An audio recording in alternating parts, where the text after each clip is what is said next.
In 2008, Christopher Hitchens said this during a debate in criticism of Christianity. So all you're seeing in this tale, if it be true at all, if it have any truth to it, is the origin of Jewish-Christian fratricide.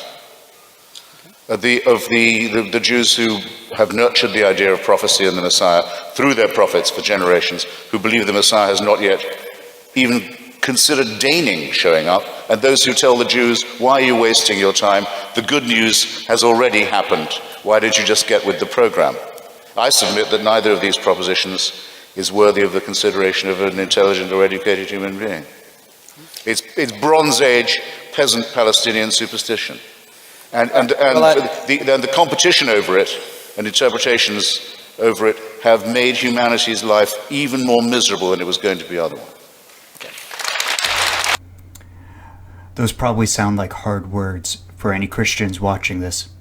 Maybe listening to Hitchens put steel into your heart. Well, this is what John Lennox said in response. Well, if you're going to call it Bronze Age superstition, you'd be better to get it right. Because one of your statements there is just false. That this thing is much bigger than some little local thing happening in Palestine, although it happened there, but is geared into a whole revelation through history itself. So I don't find it a product of Bronze Age superstition. They were not superstitious in any more sense. For example, when he mentioned the virginal conception of Christ, if I may just say a word about that when Joseph discovered that Mary was pregnant, he didn't suddenly believe in a miracle. He wanted to divorce her. Why? Because he knew exactly as we do where babies come from. He wasn't stupid, nor was he pre-scientific. And it took a lot of convincing for him to accept what I believe to be the true solution, that this was a unique miracle of God encoding himself into humanity. I have so much admiration for Professor Lennox, and this sparked the inspiration for me to do this painting. There is a consistent theme in the Bible. When God calls people to serve, they say no. Moses, Gideon, Jonah. As bold and God-fearing as we think of these people, When God called them, they said no. However, this is not the case with Mary. The first sentence we hear from her is, "I am the servant of the Lord. Let this happen to me as you say." And this shows us all we need to know about her. She was ready and eager to serve God, and her boldness and confidence comes to life through the page. When Mary is being confronted by Joseph about being pregnant, she might be feeling a range of emotions, such as fear, confusion, sadness. She might be afraid of what Joseph will think or do, confused about how to explain the situation, and sad that her relationship with Joseph is being threatened. Joseph was an honorable man. Joseph's initial disbelief could have been due to the cultural norms of the time.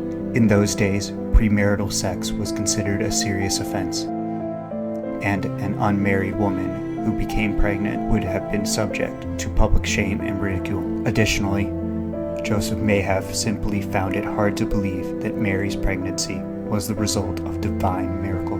However, his eventual acceptance of Mary's pregnancy could be seen as a testament to his faith and his willingness to trust in a higher power. In this situation, Joseph would likely be feeling a range of emotions, including confusion, anger, and sadness. He would be confused because he knows that the child is not his, and would be trying to understand how Mary could have become pregnant. He would be angry because he would feel betrayed by Mary's actions, and would be struggling to come to terms with the situation. Finally, he would be sad because he would be facing the prospect of losing Mary, whom he loves and cares for deeply. In the story, Joseph initially plans to quietly end his engagement to Mary when he learns that she is pregnant.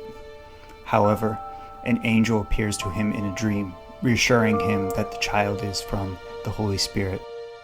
Joseph decides to marry her and become a loving and supportive husband and father to Jesus. The angel's appearance is significant because it reassures Joseph and confirms the divine nature of Mary's pregnancy.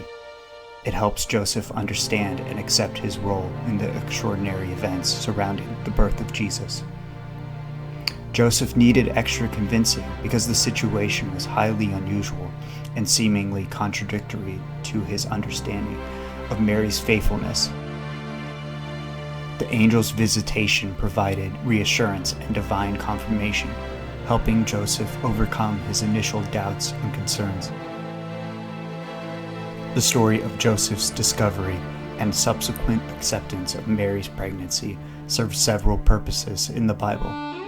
It highlights Joseph's faithfulness and obedience to God's plan, emphasizes the miraculous nature of Jesus' birth, and demonstrates the fulfillment of the Old Testament prophecies regarding the Messiah. Additionally, it showcases the importance of trust, forgiveness, and the power of divine intervention in human lives.